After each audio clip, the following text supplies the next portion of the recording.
Hi, this is Jim Gibson with Business Sense Podcast. Thank you for listening today. Very much appreciated.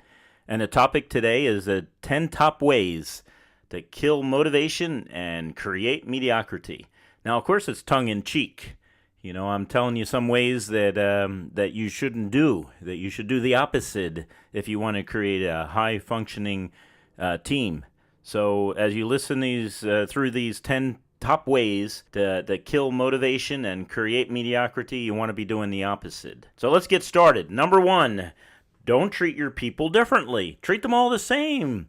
I hear people say this in business. I don't know what in the world they're talking about. You want to treat people differently. You want to differentiate. And what you want to differentiate is you want to differentiate from people who are high performers from people who are no performers. And that should be the only way to differentiate people. It should be based on merit, not because they're your friends, not because they are relatives. Everyone is treated fairly, and everyone is judged based on merit, and merit only. That is it, nothing else. High performers should be rewarded for their high performance. Low performers should be counseled. And if it doesn't turn around, they need to go get another job. Because I tell you what, the people who are only hanging around for their Friday check, they're not going to add to the team. And the team's going to know it. And if you treat that person the same as the high performers, then you demotivate everybody else in the team. Why should I work hard? Some people would say. Because I'm not recognized. They treat, good old Joe over there who only, barely shows up for work just so he can get a paycheck on Friday. Now, I've also seen a lot of people don't want to take action in this area because they're lazy. And I have been there. I understand. Sometimes it's hard to find a replacement. So the second thing is no goals or no clear mission statement.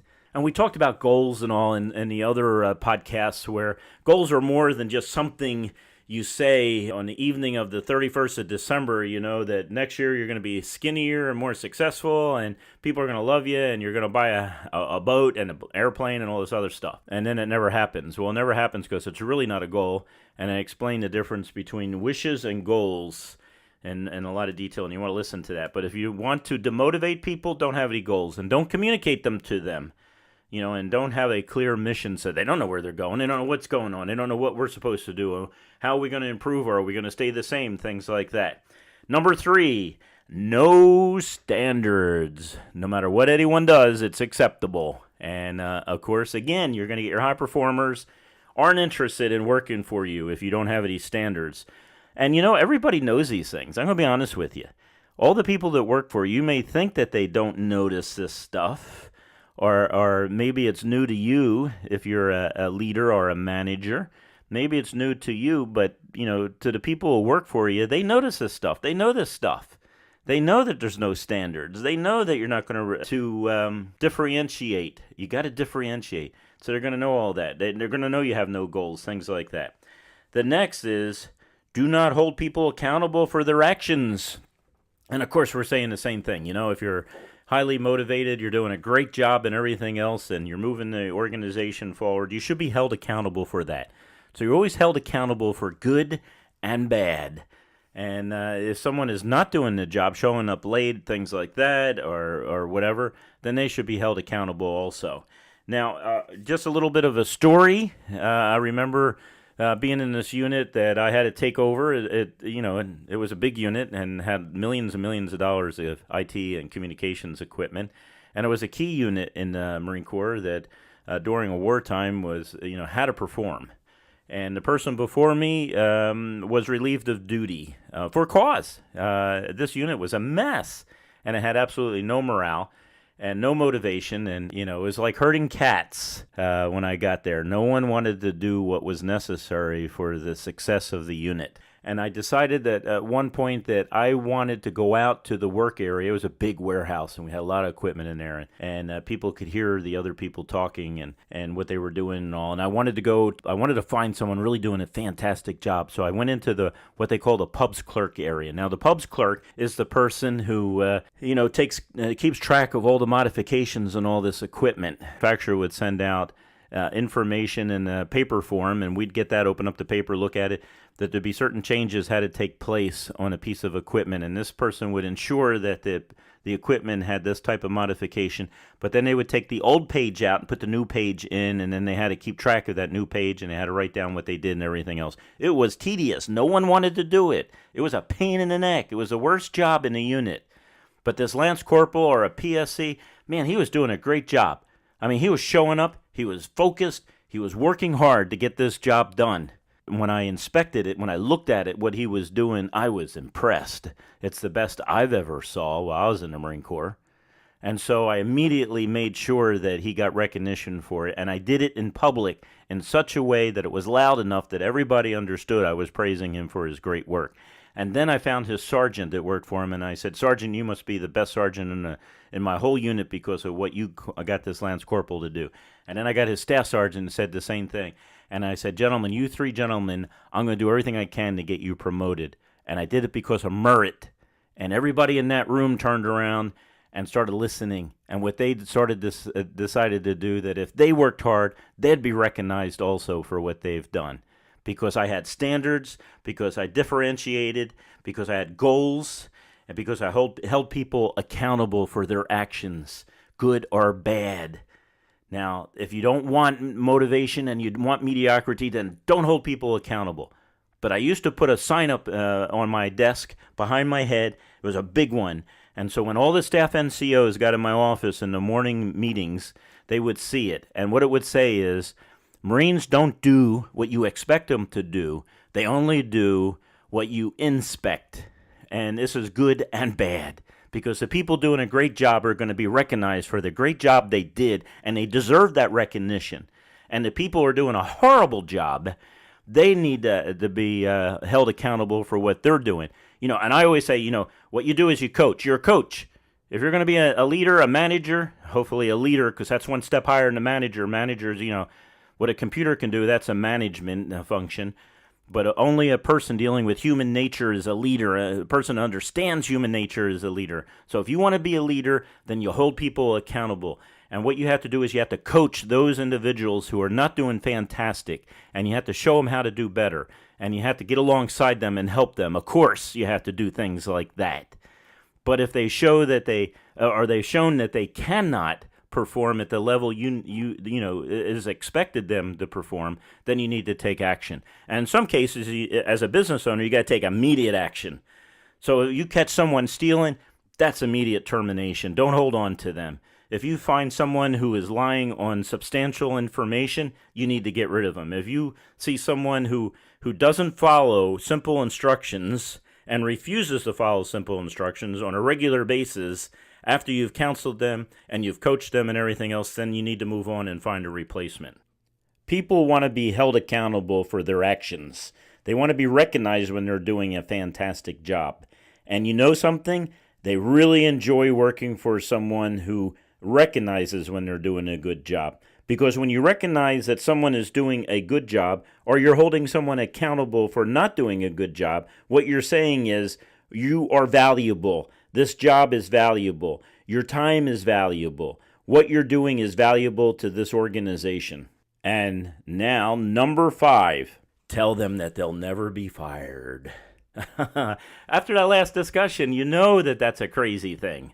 You know it's a crazy thing. Because if you tell people that they can never fail at something, then you know what's going to happen? You tell them that they can never succeed. You actually put a block on them from succeeding. If you can't fail at something, then it demotivates you to try to be successful in that area. So you can never fail. And I've seen this when I grew up in Philadelphia with the welfare people. I could look out my back window of my bedroom there, and I could see the mom and the dad and the grandpop and the grandmom, and they're all just sitting there doing nothing all day long. And then every night was a Friday night, and every night was a Saturday night, and they'd drink to 2 or 3 in the morning, and there was absolutely no motivation to do anything, even to fix up the house they were living in. Absolutely no motivation, because they knew if they actually got out and got a job, that they would actually lose.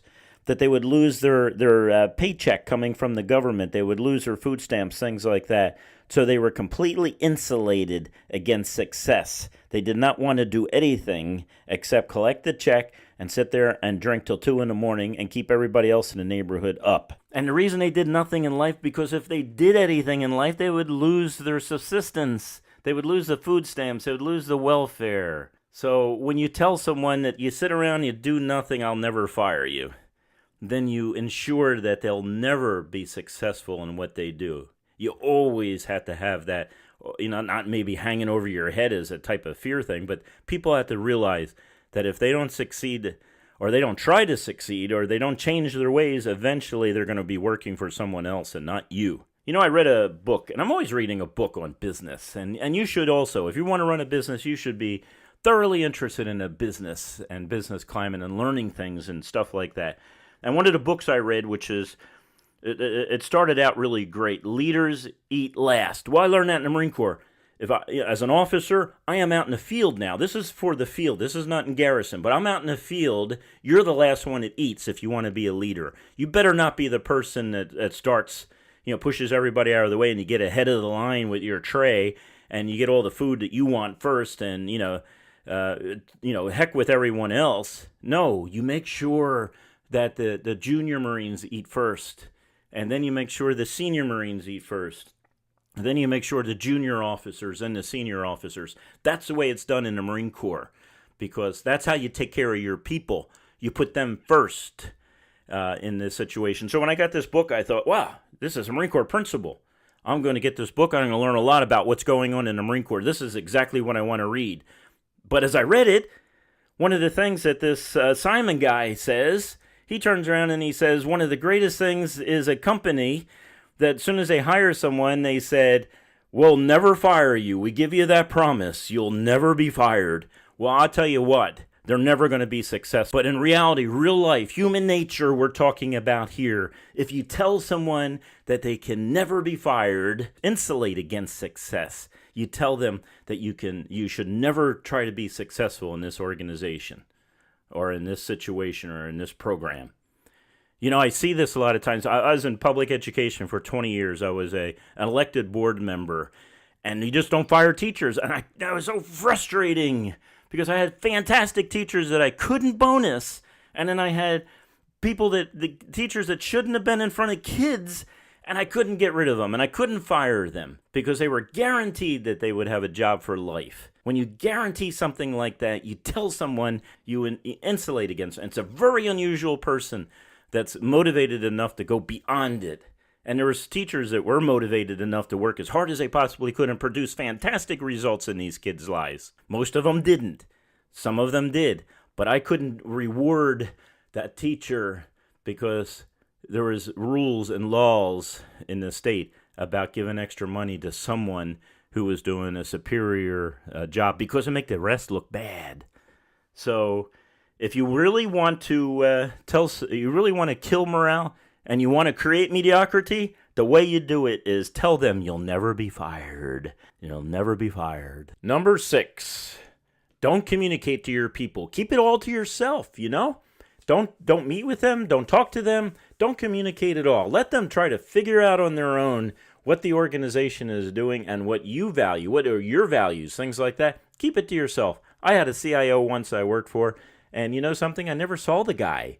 It's like maybe I ran into him in the hallway or maybe ran into him when he was in the lunchroom, but he really didn't talk to me. He didn't want to talk to me. So I became the de facto CIO for this big corporation because everyone would come to me to try to figure out what was going on. So don't communicate. Number 7, you take personal success for everything that your organization or your team has done. Yeah, there you go. That'll kill motivation.